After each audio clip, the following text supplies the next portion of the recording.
Morning guys, Moorhuhn here. The first few days have passed and I reached tier 16 maps and cleared the Atlas and stuff, and I just wanted to showcase this build a little. This is not like incredibly high tier content, this is a tier 10 map. I just want like to quickly go through something and show you how the build plays. And then we can like go over the items quickly, what I currently am using, and yeah.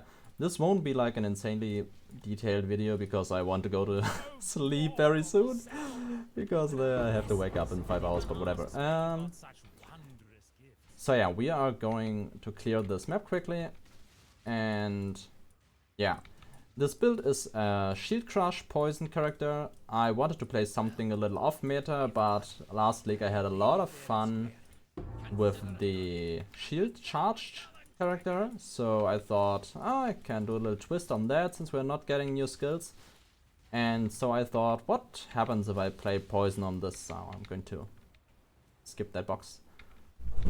And yeah, the answer is, well, it's quite fun, I guess. The clear is really good. Thanks to Benos, we can like pro-live poison on an assassin. And well, don't lose a lot of damage because our damage comes from the shield. And I will show the shield in a second. After we take down the boss and clear the rest of the map.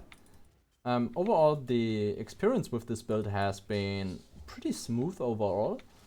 I would like recommend to level with stuff like Spectral Helix and not go for like Shield Crush for leveling, because you need some attack speed and well, halfway decent gear to start the build. You need at least like a good shield like the Magnata.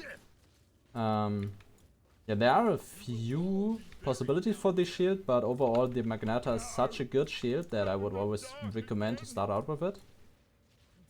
And you can see the area is really good. We clear all of them at the same time, more or less. Oh, we're getting an Ashling here. This is really good. The lock.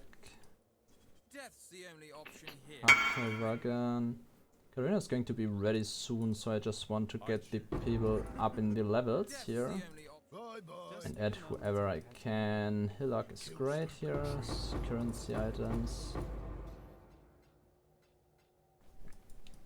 Chain bolt. Yeah, for Sentinel I use the Sentinels quite often. I just forgot now because yeah, I was talking. Overall the Sentinels are really cool for the build. Like, I don't really care much about the power because I deal a lot of damage and the poison proliferation is like extremely good with higher pack size.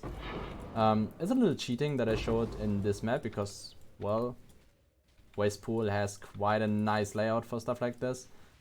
Some things that are a little annoying is like recovery on single target and when you don't attack or kill enemies, especially when you don't kill enemies.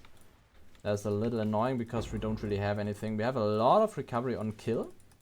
Like when enemies, as long as enemies dying, we can't really die ourselves because we regenerate like 20% HP per enemy that dies, which is quite huge. I won't do the harvest here now. We just clear until the harvest and then I go over the items. But while you get a grasp like of what this build is capable of, not really, but how it looks and how it feels is pretty important to me. I did just re-level my skills, so we are not on full power here. My skills currently are back to level 16. So yeah, there's still quite a lot of damage to gain from the levels here. Yeah, I do already have stuff like alternate qualities and such, but we go over that in just a second. Yeah, just dying to poison here. Okay, so let's take a quick look. We are running Benos Kitchen Knife, mostly for the poison prolife and the crit multiplier, which both are great and damage over time. Overall, this is a really good weapon and should not be replaced for quite a while. Like, just put on Benos and be happy, like, you don't care. Gloves, just generic stats. The other stuff is just generic stats.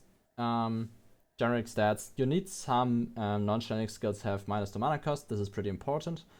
For the boots, the same general stats. Since Rebirth is really good, you want this flask. It's about 30% more damage or something like that, so it's insane. You want a diamond flask.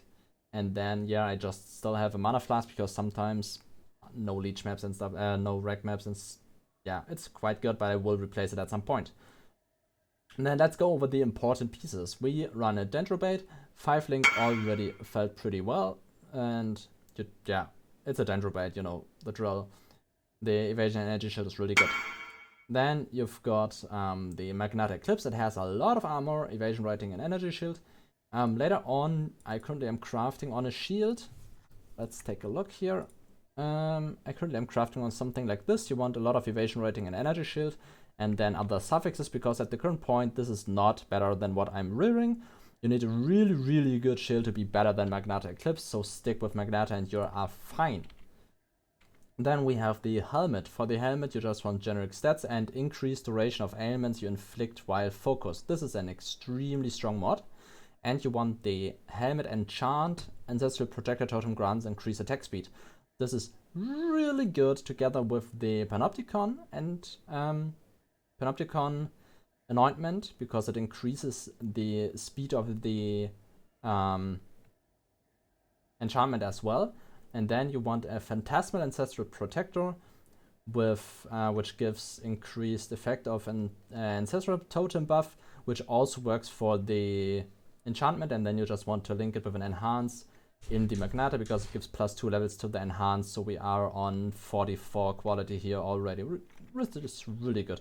You go from 0.31 to 0.19, and this can go up by quite a bit with enhanced levels and a different weapon, but that is stuff for the future.